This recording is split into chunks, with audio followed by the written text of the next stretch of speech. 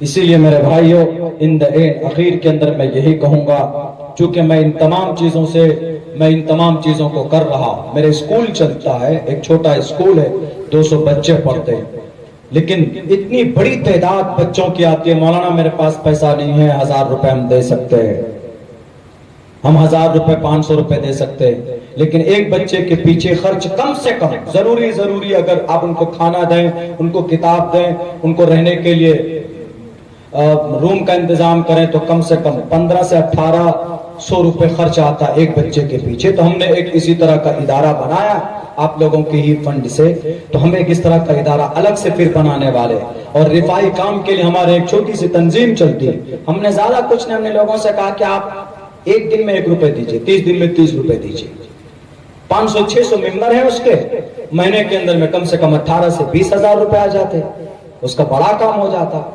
اپنے بہار کے اندر میں تو آگ لگتی ہے نا، کبھی کبھی اچانک جب آگ لگتی ہے گاؤں میں دیکھیں گے تو کئی گھر جل جاتے ہیں، تو فوراً اس تنظیم کے ذریعے سے جہاں تک ہو سکے جو ضروری چیزیں ہیں وہ لے کر پہنچتے ہیں۔ سی او تو آتے 3 دن لگا دے گا، بلاک سے جو ادھیکاری آتے ہیں لکھ کر لے کر جائیں گے، اور کیا دیں گے لا کر؟ موری اور پنی، تم رکھو اپنے پاس، نہیں چاہتے۔ سماج کے لوگ، درد مند لوگ کھڑے ہو جاتے ہیں۔ تو اس طرح کا کام ہم کر رہے ہیں، ہمیں تجربہ، اگر کچھ نوجوان کھڑے ہو جائیں جیسے اس پروگرام کو کرنے کے لیے کھڑے ہوئے تو ایک بڑا اچھا کام آپ کو بڑے آسانی سے آپ نے کر لیا۔ لیکن زندگی کا ایک ٹارگیٹ بنا، ایک اس طرح کی جماعت منظم بنائے، اپنے بڑے لوگوں کی سرپرستی میں کریں۔ کسی پر کوئی، بہت سے بھارت کے اندر میں ناجائز مقدمات میں کسی کو گرفتار کر کے اندر ڈال دیا جاتا، وہ اب بچہ غریب ہے، اس کے ماں باپ غریب ہے، نہیں اس کی پیروی کر سکتے، تو کھڑے ہو جائیں سامنے اس کی پیروی کرنے کے لیے، اس کی مدد کے لیے۔ کوئی بچہ ہے، میٹرک کر لیا، انٹر کر لیا، گریجویشن کر لیا، بچہ پڑھنے میں بہت آگے پڑھنا چاہتا، اسکالرشپ کے طور پر اس کو 40 سے 50,000 روپے ڈونیشن کر دیجئے، تاکہ آپ کا وہ بچہ BPSC نکال کر آئے گا تو آپ کے محلے کا، سماج کے لیے کچھ بڑا کرے گا، نام بھی ہوگا۔ اگر کوئی عالم دین بننا چاہتا، ماں باپ غریب نہیں ہے، تو 500 روپے مہینے میں بھیج دیجئے، مدرسے میں بہت کم پیسے خرچ ہوتے ہیں۔ ہم پڑھے 14 سال تک، I have spent 14 years completely in a madrasa and 2 years spent in a school Bangalore that is located in Bangalore۔ میں پڑھا، مجھے مدرسے کا بھی خرچ معلوم ہے اور اسکول کا بھی خرچ معلوم، کوئی بہت بڑی چیز نہیں۔ چاہے تو کر سکتے، اور یہی سب چیزیں وہ ہیں جن کے ذریعے سے انقلاب آ سکتا۔ صرف تقریروں سے جلسوں سے نہیں ہوگا، بلکہ جو باتیں بتائی جائے اگر جہاں تک ہو سکے اس پر عمل کر لیں تو انشاءاللہ ہم کامیاب ہو سکتے ہیں۔ اللہ سے دعا کرتا ہوں کہ اللہ ہم سب کو کہنے سننے سے زیادہ توفیق عمل کرنے کی توفیق دے۔ میں دل سے شکر گزار ہوں نوجوانوں کا، اراکین جلسہ کا، کمیٹی کے لوگوں کا، کہ آپ نے بہت خوبصورت جلسہ جناب محمد رسول اللہ صلی اللہ علیہ وسلم کی سیرت ان کے عنوان پر آپ نے سجایا ہے۔ اللہ آپ کو جزائے خیر دے۔ اس جلسے کی برکت سے اللہ تبارک و تعالی دین کی فضا کو عام کرے۔ بہت بہت شکریہ، جزاک اللہ۔ السلام علیکم ورحمۃ اللہ وبرکاتہ۔ صلی علی محمد وعلی آل محمد کما صلیت علی ابراہیم وعلی آل ابراہیم انک حمید مجید۔ اللہم بارک علی محمد۔ ربنا آتنا في الدنيا حسنة وفي الآخرة حسنة وقنا عذاب النار۔ ربنا ظلمنا أنفسنا وإن لم تغفر لنا وترحمنا لنكونن من الخاسرين۔ لا إله إلا أنت سبحانك إني كنت من الظالمين۔ اللهم إنا نجعلك في نحورهم ونعوذ بك من شرورهم۔ اے اللہ ہمارے صغیرہ کبیرہ گناہوں کو معاف فرما۔ اے اللہ ہماری تمام لغزشوں کو، کوتاہیوں کو درگزر فرما۔ اے اللہ جو بھی باتیں قرآن و سنت کی روشنی میں پیش کی گئی ہے، یا اللہ ان تمام باتوں پر عمل کی توفیق عطا فرما۔ یا اللہ یہاں کے نوجوانوں نے، کمیٹی کے لوگوں نے بڑی محنت اور مشقت کے بعد یہ خوبصورت محفل سجائی۔ یا اللہ قبولیت کی گھڑی ہے، یا اللہ اس محفل کو قبول فرما، اس محفل کو ہم سب کے لیے نجات کا ذریعہ بنا۔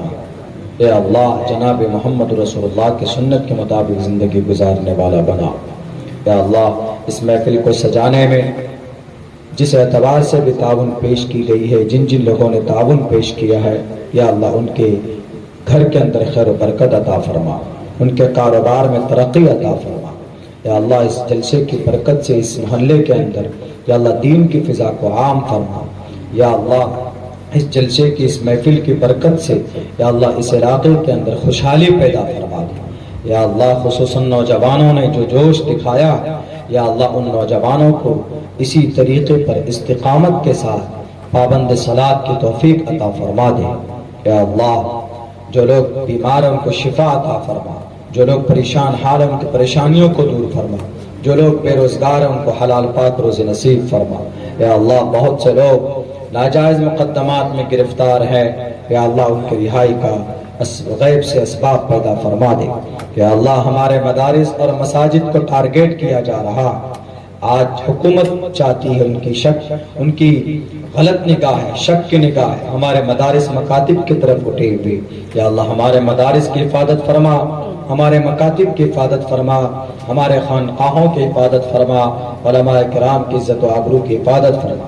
یا اللہ امت مسلمہ کے اوپر رحم و کرم کا معاملہ فرما۔ یا اللہ غزہ پٹی میں کئی ہزار بچے، کئی لاکھ لوگوں کو مار دیا گیا، یا اللہ ان کی مدد فرما۔ کوئی موسیٰ بن نصیر کو بھیج دے، یا اللہ کوئی سلطان صلاح الدین ایوبی جیسا جرنیل پیدا فرما دے جو ان یہودیوں کو ان کو سبق سکھا سکے۔ اے اللہ ان کی غیبی مدد فرما دے۔ یا اللہ جہاں پر بھی جس اعتبار سے بھی دین کے کام میں ہمارے علماء لگے ہیں، یا اللہ ان کو ہمت اور استقامت پیدا فرما دے۔ یا اللہ جو لوگ پریشان حال ہے ان کی ہر پریشانی سے ان سب کی حفاظت فرما۔ یا اللہ ہمارے جو جائز مقاصد ہیں، یا اللہ ہمارے جائز مقاصد میں بھرپور کامیابی عطا فرما۔ ابھی کچھ مہینے میں بہار کے اندر یا اللہ انتخاب کا سلسلہ شروع ہوگا۔ یا اللہ جو قوم اور سماج کے لیے بہتر ہوں ایسے لوگوں کو منتخب فرما، جو یا اللہ اس دیش کی یا اللہ ہمارے خصوصاً بہار کے ماحول کے اندر یا اللہ امن و امان قائم فرمائے، ایسے لوگوں کا انتخاب فرما دے۔ اے اللہ ہمارے نگاہ کی شرمگاہ کی حفاظت فرما، تکبر ریاکاری سے ہماری حفاظت فرما، بد نگاہی سے بد نظری سے ہماری حفاظت فرما۔ ہمارے گھروں کے اندر ماں بہنوں کو اپنے گھروں میں دین کی فضا قائم کرنے کی توفیق عطا فرما، قرآن و سنت زیادہ سے زیادہ ان کی زبان پر ہو، یا اللہ اس کی اہمیت ان کے دلوں کے اندر پیدا فرما۔ یا اللہ ہمارے اس دعا کو، ہمارے اس محفل کو جناب محمد رسول اللہ صلی اللہ علیہ وسلم کے صدقہ طفیل میں قبول منظور فرما. صلی اللہ تبارک و تعالی علی خیر خلقہ محمد و آلہ و اصحابہ اجمعین برحمتک یا ارحم الراحمین.